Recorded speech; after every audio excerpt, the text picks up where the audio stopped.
으로 들어갑니다. 너희는 제사장 나라가 되고. 모든 성경이 한국의 문화권도 아니고 지금 시대에 쓰여진 것도 아니죠. 그렇죠? 굉장히 오래된 책이에요. 그러니까 우리가 모든 것을 다 이해하기에는 한계가 있습니다. 특히 이번 히브리서는 이방인도 아니고 전통적인 오래된 히브리인들에게 전해준 책이에요. 그러다 보니까 우리 입장에서는 정말 이해하기 힘들죠. 그런데 왜 지금이랑 시대도 다르고 민족도 다르고 그런 성경을 우리가 굳이 배우고 우리가 굳이 실천해야 될까요? 많은 이유가 있지만 그 중에서도 하나님께서 완전히 고립된 정말 작고 힘없는 나라를 선택하신 거예요. 작고 힘없고 주변엔 강대국, 이름만 말하면 다 아는 강대국들이 바글바글한 나라를 선택하셔서 하나님의 말씀에 주목하지 않으면 망하고 하나님의 말씀에 주목하면 부강해지는 것을 계속 성경을 통해서 증명하시는 거예요. 너희가 말씀이신 그리스도께 주목하라. 이 설명을 하려면 따로 문화권을 형성하고 따로 가르치고 많은 일들을 겪게 만드셨어야 했어요. 하나님께 그리스도께 주목하라는 설명을 하기 위해서 정말 많은 시간을 할애하신 겁니다. 성경 제대로 읽어보신 분들은 아실 거예요. 우리가 이 성경이 쓰여진 때에 이스라엘에서 안 태어난 건 진짜 감사한 일입니다. 우리는 지금 너무 편하게 성경을 읽잖아요. 근데 그 당시 이스라엘은 온갖 일들을 다 겪어야 됐어요. 그렇게 어려움 중에 우리에게 주시는 게 성경인 거예요. 너무나도 우리에게 지금 편하게 주셨어요. 그 중에서도 오늘 멜기세덱이라는 제사장 이야기가 나오는데 구구절절 다 설명하기는 어려워요. 하지만 히브리 민족에게는 중요 인물이기도 하고 그래서 오늘 히브리서 5장부터 나오게 됩니다. 이 멜기세덱이라는 사람은 언제 나오냐면 창세기에 나와요. 아브라함 시대의 사람이에요. 최초의 제사장이 누구냐라고 하면 아론이라고 할 수 있지만 대부분 최초의 제사장은 멜기세덱이다라고 하고 있습니다. 최대한 요약해서 설명을 드리자면 이 멜기세덱은 아브라함 시대의 어떤 나라의 왕이었어요. 동시에 하나님을 향해 제사를 드리던 제사장이에요. 그러니까 왕이면서 동시에 제사장직까지 수용하고 있었던 거죠. 하나님께서 처음 이스라엘을 나라로서 부르실 때 왕을 세우지 않으셨어요. 왕은 이스라엘이 건국하고 한참 이후의 일입니다. 하나님께서 원래 원하셨던 나라가 무엇인지 우리 집사님 이상이신 분들은 다 아실 거예요. 무엇이었냐면 너희는 제사장 나라가 되라 였어요. 이스라엘을 왕정국가, 왕이 다스리는 나라가 아니라 제사장 국가, 제사장이 다스리는 나라로 원하셨어요. 이 나라를 제사장이 원하는 대로 이끌라는 게 아닙니다. 이 나라를 하나님의 말씀에 순종하는 나라가 되게 만들어라. 그렇죠? 제사장은 하나님 말씀에 순종하지 않으면 죽어요. 말씀을 따라 살아가는 제사장들이 나라를 인간으로서 운영하지만 진짜 이스라엘의 왕은 여호와 하나님이시다. 이게 원래 이스라엘이었어요. 그러면 이제 나 스스로에게 질문해야 돼요. 여러분의 왕은 누구십니까? 지난주 주일 마치고 오후에 저녁에 오랜만에 사모님이랑 유튜브 라이브 방송을 하는데 누가 물어봐요. 요즘 점차 평신도 중심의 교회가 되어가고 과거에는 목회자 중심이었는데 이에 대해서 어떻게 생각하시냐는 질문을 하시더라고요. 그래서 대답을 안 하려다가 결국 대답을 했어요. 뭐라고 대답했냐면 아주 안 좋게 생각합니다라고 했어요. 교회는 목회자가 왕이 아닙니다. 평신도도 왕이 아닙니다. 하나님께서 왕명으로 곧 말씀으로 다스리는 곳이 교회예요. 교회는 목회자 중심이어도 안 되고 평신도 중심이어도 안 됩니다. 말씀 중심, 예수 중심, 하나님 중심이어야 돼요. 그게 교회예요. 이스라엘이 사람 중심이 될 때 이스라엘이 하나님 말씀으로 살아가지 않고 사람의 뜻대로 살아갈 때 툭하면 망한 겁니다. 하나님이 세운 단체라는 자부심을 교단이 가지고 있어도 사람 중심이면 망합니다.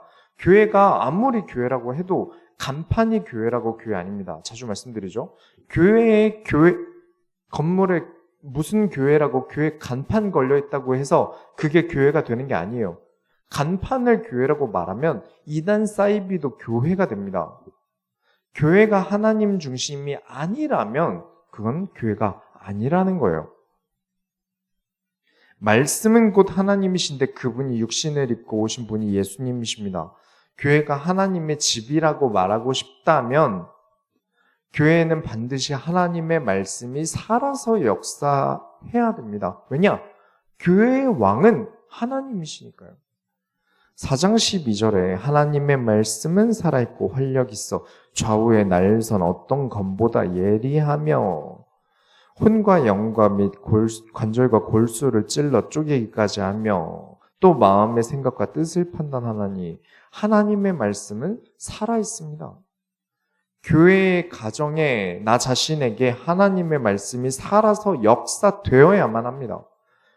그렇기 위해 우리는 무엇을 선택합니까? 말씀의 쓰임받기를 선택합니다. 왜냐? 그게 내 인생이 치유되어지는 낫는 법이니까요. 장인에게 쓰여지지 않는 칼은 녹이 씁니다. 장인들은 알루미늄 칼을 안 쓰고 쇠 칼을 쓴다고 하더라고요.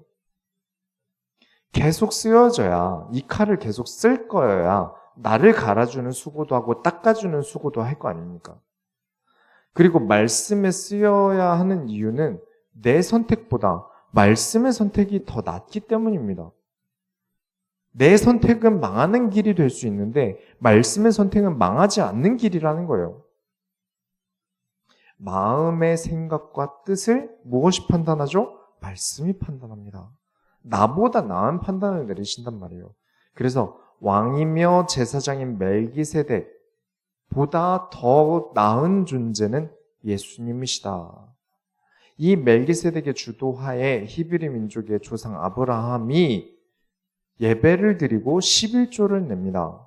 그래서 멜기세덱을 대제사장으로 보는데 이 멜기세덱보다 더 높은 제사장이며 왕이신 분이 오셨는데 그분이 예수님이시다. 오직 예수님만이 하나님께서 이는 나의 사랑하는 아들이라 하셨다. 오늘 말씀을 통해서 모든 송교회 성도님들의 왕이 예수님이 되길 축원합니다. 본론으로 들어갑니다. 반드시 주실 약속이 있어요. 이 히브리서를 쓴 사람도 이제 멜기세덱 이야기를 하려니까 사람들이 좀 어려워하는 것 같아요. 5장 11절에 멜기세덱에 관하여는 우리가 할 말이 많으나 너희가 듣는 것이 두나무로 설명하기 어려우니라. 그러니까 저도 이 멜기세덱에 대해서 제대로 설명을 하려니까 듣는 사람 입장에서는 어려울 것 같아요. 그래서 쉽게 설명하고 넘어간 거예요. 그런데 이 둔하다라는 말은 우리에게 하는 말이 아닙니다. 히브리 기독교인들이 믿는 시간이 길었겠죠. 전통적으로 배운 게 많을 거 아닙니까? 자기 조상들 얘긴데. 그런데도 불구하고 들어도 제대로 이해를 못한단 말이죠. 자기 조상 이야기인데도 설명해도 이해를 잘 못해요. 히브리 민족도 못 알아듣는데 저와 여러분은 어떻게 알아듣겠습니까? 성경을 읽다가 우리가 낙심할 일들이 있어요. 못 알아듣겠다. 어렵다. 네, 당연한 겁니다. 은혜로 읽으시기 바랍니다. 왜 히브리 민족이 말을 못 알아들었나 보니까 12절에 너희는 말씀의 기초에 대해서 아직 다지지 못했다. 이는 마치 어린아이 같은 것이다. 아이들이 선악을 구분할 수 없으니까 이게 독인지 먹을 건지 뭔지 잘 모르니까 다 입에 넣죠. 그냥 잡히는 대로 다 입에 넣어요. 그런 것처럼 이런 말 저런 말 듣고도 헷갈리는 걸 보니까 아직 말씀에 대하여 기본이 되어 있지 않구나라고 이야기를 해요. 왜 이 사람들이 이 기본에서 못 벗어났을까요? 이 히브리 민족 오랫동안 자기 역사에 대해서 배운 사람들이 왜 말씀에 대해서 설명하는데 못 알아들을까요? 우리가 진짜 조심해야 되는 게 있습니다. 무엇을 조심해야 되냐면 나 저거 다 아는 건데. 이걸 제일 조심하셔야 돼요. 진짜 안다는 건 기술적인 레벨이 있어야 되는 거예요. 배웠다, 수업 시간에 들었다, 그래서 내 거 아닙니다. 이것을 계속 할 수 있게끔, 쓸 수 있게끔 내 것으로 만들어야 내 것이 되는 거죠. 내게 안 되면 결국 잃어버려요. 머릿속에서 휘발돼 버려요. 뭐든 습득하는 시간이 걸리지 수업만 들었다고 해서 기술적으로 바로 쓸 수 있는 건 하나도 없습니다. 그렇죠. 배웠다고, 읽었다고, 들어봤다고 다 할 수 있으면 우린 벌써 5개국하고 막 그럴 거예요. 막 논문을 한 10개를 썼을 거예요. 아무리 자기 민족 이야기라도 해도 믿은 지 시간이 지나도 그것이 내 것이 아니면 교회에 아무리 오래 다녀도 이 말씀이 내 것이 안 되면 그냥 아무것도 아닌 겁니다. 신앙생활을 아무리 길게 했고 교회를 오래 다녔어도 그것은 믿음의 성장과는 아무 상관이 없습니다. 내가 그 교회에서 헌신하고 말씀을 내 것으로 만들려고 하지 않으면 결국 내 것이 아닌 거예요. 여러분은 교회에서 하나님의 말씀인 성경을 배울 때 나의 믿음이 되게 하셔야지 그냥 목사님의 믿음으로 내버려 두시면 안 됩니다. 나의 믿음으로 만드셔야 돼요. 성경이 어떠한 기술보다도 쉽습니다. 너무 쉬워서 요즘엔 성경의 가치를 너무 낮게 보는 경향이 있는데 성경이 가장 중요한 진리입니다. 그러면서도 어렵지 않아요. 그저 내 마음이 말씀에 주목하지 않아서 내 것이 안 됐을 뿐이에요. 그래서 6장 1절을 보시면 너희가 그리스도에 대해 더 이상 기초에 머물지 말라. 그렇죠? 기초만 쥐고 있지 않느냐. 이제 젖먹이를 그만하고 이제 제대로 헤비한 것을 섭취하길 바란다. 더 쉽게 말하자면 이제 내가 좀 어려운 설명을 할 수 있게 좀 해주라. 이때나 이 성경이 써진 때나 지금이나 이 성경을 가르친다는 건 참 어려운 것 같아요. 쉽게 설명한다는 것은 정확하게 말하고 있는 게 아니라는 거예요. 쉽게 들었다는 것은 내가 정확하게 알고 있는 건 아니라는 거죠. 라면 요리긴 하죠. 그렇죠? 요리예요. 그렇죠? 컵라면에 물 붓는 것도 어떻게 보면 요리라면 요리예요. 그런데 언제까지 라면만 할 수는 없지 않습니까? 김치찌개도 하고 파스타도 하고 점점 나아가야 되는데 나는 히브리 민족이라 다 아는데 나 이거 다 아는 내용인데 이미 성경 다 아는데 그러니까 못 배우는 거죠. 그래서 더 배우려고 하고 더 나아가야 한다. 너희는 말씀을 들을 믿음의 성장이 부족하다. 이미 다 안다고 생각하니까 자꾸 딴 데 관심을 가져요. 천사니 악마니 그런 데 관심 가지지 말고 예수를 배워라. 예수를 주목해라. 예수를 바라보자. 예수를 생각하자. 아니 교회에서 내내 들은 얘기가 예수 얘기인데 뭐하러 더 듣습니까? 아니 예수를 바라보자. 이것이 히브리서입니다. 다 안다고 생각하지 마라. 너희가 예수에 대해서 다 알 수 있느냐? 예수를 바라보자. 6장 4절부터 6절에 한 번 빚을 받고 하늘의 은사를 맛보고 성령에 참여함 받고 하나님의 선한 말씀과 내세의 능력을 맛보고도 타락한 자들은 다시 새롭게 하여 회개할 수 없나니 이는 그들이 하나님의 아들을 다시 십자가에 못 박아 드러내놓고 욕되게 함이라. 예수를 배우지 않은 사람들 그리고 능력만 보고 예수를 따라다니는 사람들이 분명 예수님의 가르침을 통해 선한 말씀을 들었어요. 천국의 능력도 맛봤어요. 오병이어의 기적도 보았고 무리를 걸으시는 것도 보았고 병자들을 낫게 하는 것도 보았어요. 그런데 그렇죠? 지금 이런 물질 세계에는 한정되어 있는 하나님의 나라는 한정되어져 있는 이 땅과 다르게 하나님 나라는 무한으로 가득 찬 불가능이 없는 곳이에요. 그걸 봐놓고도 하나님의 아들을 십자가에 못 박습니다. 지금도 마찬가지예요. 교회 다닌다, 예수 믿는다 하지만 그 눈이 예수를 배우지 않고 믿음을 성장하지 않고 그냥 교회 다니면 그 사람들이 언젠가 또 예수를 십자가에 못 박습니다. 교회에 앉아서 있으면 하나님께서 다 챙겨주시겠지라는 식이면 언젠가 다시 예수를 못 박을 거예요. 진짜 예수님을 문자 그대로 못 박는다는 게 아니라 더 쉽게 말하면 담배를 피다가 누군가가 너 교회 다니는데 담배 펴도 돼? 라고 했을 때 뭐 어때 성경에 담배 뭐 피지 말란 말 없는데? 라는 식으로 예수 이름에 먹칠할 수 있단 말이에요.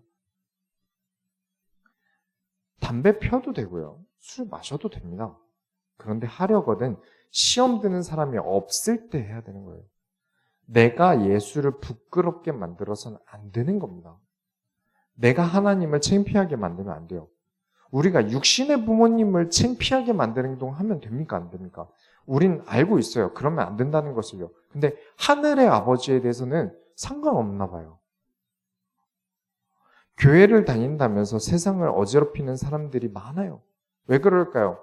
믿음이 성장하지 않아서. 어린 아이들은 나밖에 모릅니다. 믿음을 성장시키면 분명 나은 사람이 됩니다. 그래서 믿음이 아직 어리다는 표현을 이 히브리서 저자가 쓰고 있는 것이죠. 우리 주변에도 세월이 지났어도 전혀 어른이 안 된 사람들이 있지 않습니까? 여전히 철이 없어요. 눈앞에 돈 때문에 정말 중요한 것을 놓치는 사람들이 많이 있어요. 그리고 또 어떤 사람들이 예수님을 십자가에 못 박습니까? 믿었던 사람이죠. 과거형입니다. 과거에 믿었다고 하는데 더는 믿지 않는 그 자체만으로 예수를 다시 십자가에 못 박는 겁니다. 왜냐하면 나 교회 다녀봤어. 나 다 해봤어. 나 헌금도 했던 사람이야. 라면서 자꾸 믿음의 길을 새롭게 가려는 사람들의 앞을 막으니까요. 제대로 복음의 깊이를 체험해 본 게 아니지 않습니까? 정말 그냥 교회 다녀본 게 전부면서 교회에 대해서 비난하고 자기가 관심 못 받을 행동을 해놓고 교회가 사랑이 없다 그러고 또 이렇게 말하면 목사는 성도 입장을 모른다 그러고 사실 이 모든 것을 종합해 보면 악순환이죠. 교회를 오래 다닌 사람들이 성숙함을 보여야 되는데 믿음이 성장하지 않았어요. 믿음이 부족한 성도를 챙겨줘야 하는데 전혀 성숙하지 않았고 여전히 어린아이 상태라 이제 교회 다니기 시작한 새신자도 어려워서 누구도 챙길 수 없는 상황인데 새신자는 교회에 처음 왔는데 아무도 인사 안 해주고 아는 척도 안 하고 낯가리고 그러고 있으면 악순환인 거죠. 그래서 성도는 의무적으로 시간이 갈수록 성숙해져야 됩니다. 왜냐? 그리스도를 진짜 아는 사람은 하나님의 의를 압니다. 6장 10절에 하나님은 불의하지 아니하사 너희 행위와 그의 이름을 위하여 나타낸 사랑으로 이미 성도를 섬긴 것과 이제도 섬기고 있는 것을 잊어버리지 아니하시느니라. 하나님은 우리의 수고를 잊지 않으신다. 성도를 위해 내가 한 수고를 잊지 않으신다. 내가 새로운 성도를 챙기는 거 잊지 않으신다. 성숙해져서 성도를 챙기는 게 이득이라는 거예요. 손해가 아니에요.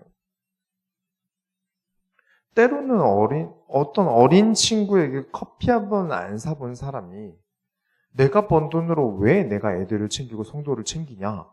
라는 식의 발언을 한 사람을 본 적이 있어요. 당장에 내 것만 보고 있는 거죠. 당장에 내 지갑만 보고 있지 하나님에 대해서는 아무 생각이 없는 거예요.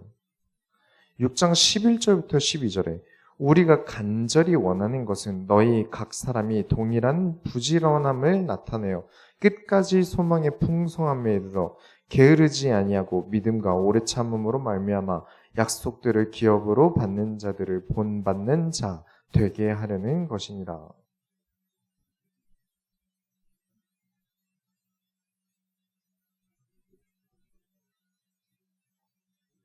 우리가 바울 서신서에서도 보았고 우리가 지금 히브리서에도 보고 있고 앞으로 나올 다른 서신서에서도 계속 나오겠지만 결국 사도들은 무엇을 이야기하죠?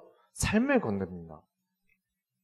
왜냐? 성경은 죽은 자들 보라고 만든 게 아니니까요.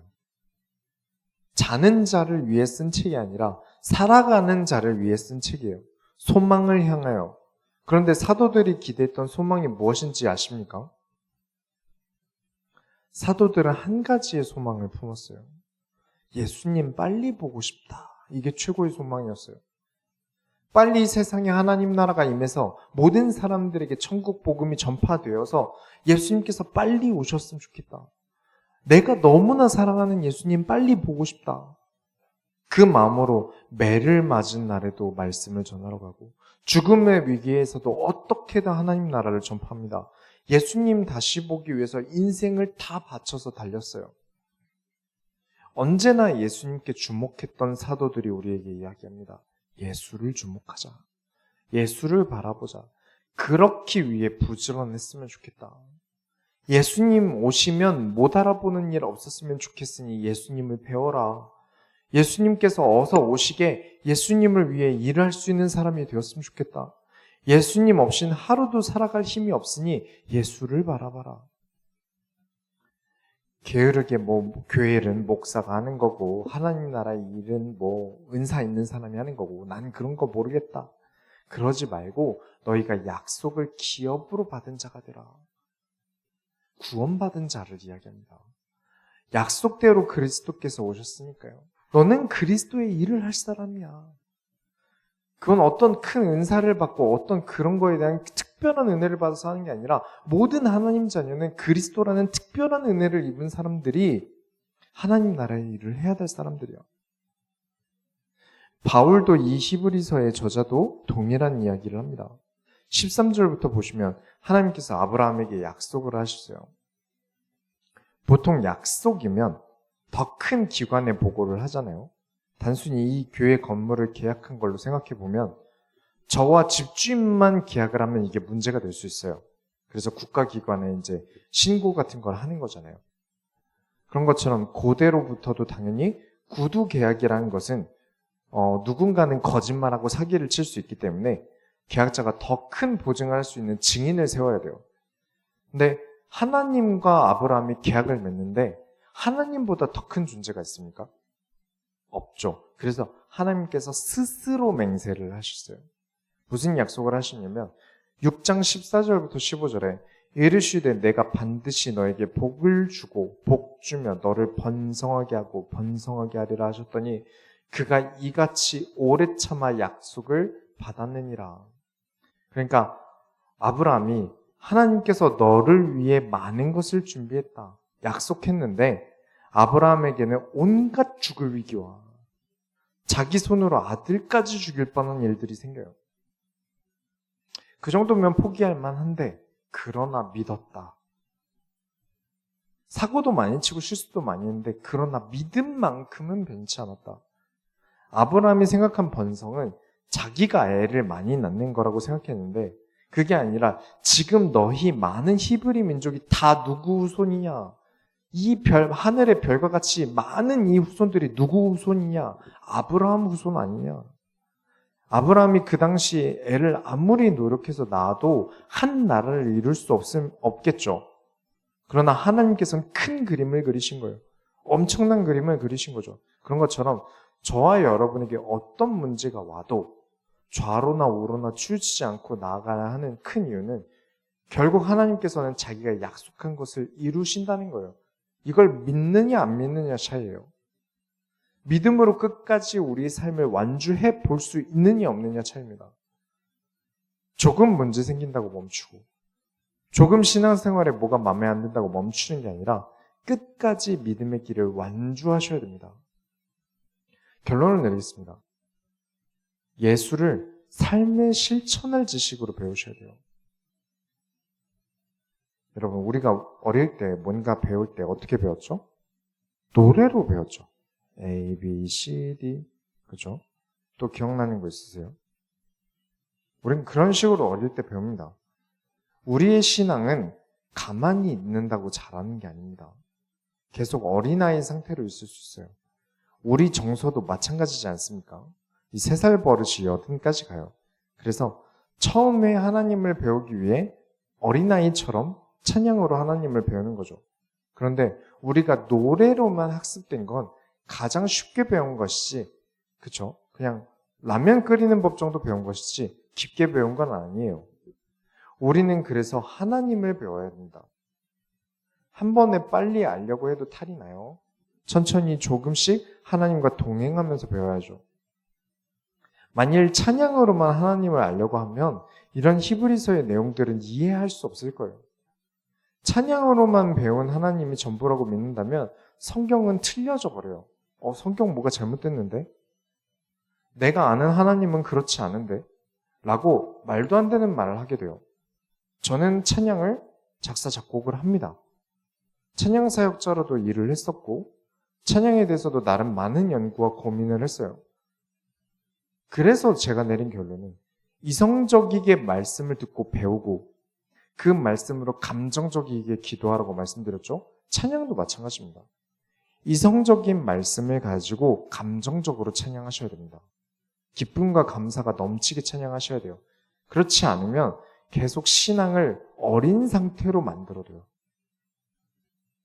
지금 애기들이 가끔 버스 타고 가면 엄마가 애기한테 저건 자동차야, 뭐 저건 나무야, 저건 멍뭉이야 라고 가르치죠. 저건 K5고 기아에서 만든 건데 구형 엠블렘이 달렸어야 되는데 신형으로 가짜로 붙여놨네.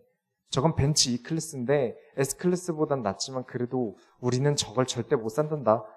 저 멍뭉이는 닥스훈트구나. 이렇게는 안 가르친다는 거예요. 가장 가볍게 가르치죠. 찬양은 딱 하나님에 대해서 자동차야, 나무야, 멍뭉이야 정도밖에 가르칠 수 없습니다. 한계가 있어요. 혹은 내가 너무 위로가 필요하고 하나님을 찾는 나의 마음이 메말랐을 때, 나의 사랑이 내 마음에 어디 있는지 찾을 수 없을 때, 말씀을 받기 위해 나의 마음을 녹일 때 등 나의 마음과 감정을 위해 필요한 것이지 지식을 위해 필요한 것은 아니에요. 지식에 대해서 기초 그 이상을 다룰 수 없습니다. 찬양은 지식이 아닌 마음을 위한 양식이에요. 그런 찬양만으로 하나님을 배워서는 안 되는 겁니다. 만약에 찬양만으로 하나님을 알고 있다면 그것은 하나님 눈에는 아직도 길을 가면서 자동차, 멍뭉이라고 하고 살고 있는 게 됩니다. 어린아이 신앙에서 젖먹이 신앙에서 벗어나라고 말하는 이유가 이런 것들 때문이에요. 5장 12절부터 13절 보시면 때가 오래되었으므로 너희가 마땅히 선생이 되었을 터인데 너희가 다시 하나님의 말씀의 초보에 대하여 누구에게서 가르침을 받아야 할 처지이니 단단한 음식은 못 먹고 젖이나 먹어야 할 자가 되었도다. 이는 젖을 먹는 자마다 어린아이니 의의 말씀을 경험하지 못한 자요. 원래 선생이 되어야 할 만큼 신앙의 선배로서 새로 신앙생활하는 사람을 이끌어야 할 시간이 지났는데도 아직도 하나님 말씀의 초보구나. 아직도 젖을 먹고 있고 의의 말씀을 경험하지 못하였구나. 이 의의 말씀이란 것도 막상 어렵지 않습니다. 어려운 내용이 아니니까요. 그래서 이 히브리서 저자도 답답해하는 거죠. 왜 그렇게 열심히 가르쳤는데 아직도 말씀이 이들에게 들어가지 않았을까요?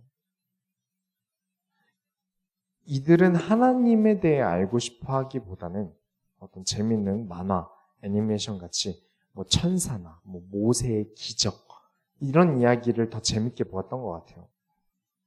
근데 그건 당연하지 않습니까? 우리 어릴 때도 디즈니 만화동산 일요일에 일찍 시작하니까 겨우겨우 눈 비비면서 일어나서 보고 그랬어요. 그런 게 재밌는 건 맞습니다. 당연하죠. 저도 얼마 전에 엘레멘탈 보고 왔어요. 소설도 좋고요. 근데 어떤 작품을 볼 때는요. 그 작품을 그냥 보는 것도 재밌지만 그 다음에는 이제 그 작품의 뒷배경 또 그 작품이 말하고자 하는 깊이 있는 철학들 그런 것들이 중요한 거죠. 우리가 깊이 있게 작품을 이해하려면 그만한 지식이 있어야 됩니다. 성경은 다를까요? 그냥 읽는다만으로 다 우리 마음의 양식으로 채울 수 있을까요? 성경에 대해서도 분명 알면 알수록 깨달으면 깨달을수록 감탄할 만한 지혜와 지식이 가득 있다는 겁니다. 그래서 히브리서 저자가 우리에게 요구를 합니다. 예수를 생각하라. 예수를 바라보자. 우리는 예수를 배워야 한다. 그거 다 아는데요. 이미 몇 번이고 이해하셨는데요. 아니다. 예수를 바라보자. 7장 27절부터 28절에 그는 저 대제사장들이 먼저 자기 죄를 위하고 다음에 백성의 죄를 위하여 날마다 제사 드리는 것과 같이 할 필요가 없으니 이는 그가 단번에 자기를 들여 이루셨습니다.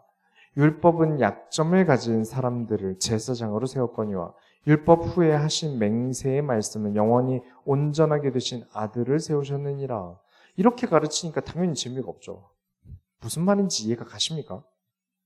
뭔 말인지 참 어렵네요. 지금 읽은 이 구절은 하나님의 말씀대로 영원한 구원을 예수 그리스도를 통해서 단번에 이루셨다는 말을 되게 어렵게 쓴 거예요. 그런데 내가 예수에 대해서 깨달아지면요. 이런 구절들이 감사해집니다. 재미의 문제가 아니라 감사해져요. 그래, 예수께서는 절대 인간이 할 수 없는 구원의 길을 단번에 여셨다.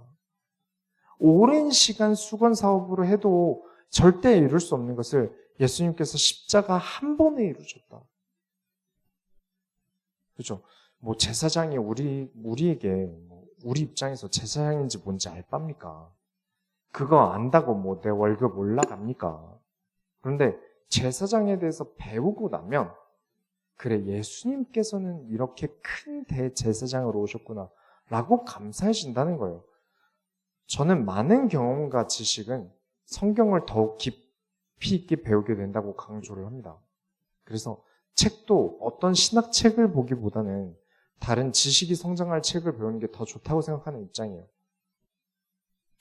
신학책은 다 좋은데 결국 신학자 입장에서의 성경이라서 어떤 풍성하게 배운다기보다는 좀 그냥 깊이 있게 배운다? 좀 어렵게 배운다라고 배우셔야 돼요. 물론 신학자에 대해서 추천을 하면 할 수 있죠. 저는 개인적으로 코넬리우스 반티엘이라는 신학자를 참 좋아합니다. 성경에 대해서 배운다라고 하면 신학 배워야 됩니까? 라고 하는데 그게 아니에요. 제가 말하고자 하는 성경을 깊이 있게 배운다는 건 예수를 더 생각하는 거예요. 내 삶에서 예수를 동행하고 내 삶에서 예수를 생각하는 거예요. 왜 신학책 외에 다른 지식을 습득하는 것을 더 추천하냐면 정치를 배우고 정치를 경험해 본 사람이 보는 열왕기상 열왕기하는 다를 겁니다. 왕들의 얘기니까요. 농사를 해본 사람과 안 해본 사람이 보는 성경의 농부 이야기는 다를 겁니다. 선수로 경기에 나가본 사람과 안 나가본 사람의 선수 이야기는 다를 거예요. 이것은 신학으로 채울 수 있는 이야기가 아니에요. 신학교에서 7년을 배워도 못 배우는 얘기입니다. 실제로 해본 것과 지식으로만 아는 것은 아예 다른 이야기예요. 우리가 글로 연애를 배우고 사랑을 배우면 창피당하죠. 그런 것처럼 성경은 삶을 실천하는 책이기 때문에 해보지 않은 것에 대해서는 한계가 있습니다. 예수는 말씀입니다. 말씀을 들은 것을 내 삶에 실천하지 않으면 내 지식이 아닌 거예요. 더 깊이 있는 이야기를 가르칠 수가 없어요. 말씀을 바라보라. 내 가정에서 말씀을 바라보는 건 다를 겁니다. 그냥 지식이 아닙니다. 삶에 적용되어질 때 질적으로 급이 다른 말씀으로 바뀝니다. 꼭 해보세요.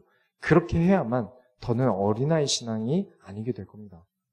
삶의 지식을 올리고 그 지식으로 성경을 배우고 또 성경을 배운 지식으로 삶의 지식을 올리는 것을 계속 반복하면서 눈덩이처럼 커진 신앙으로 여러분은 세상을 이길 겁니다.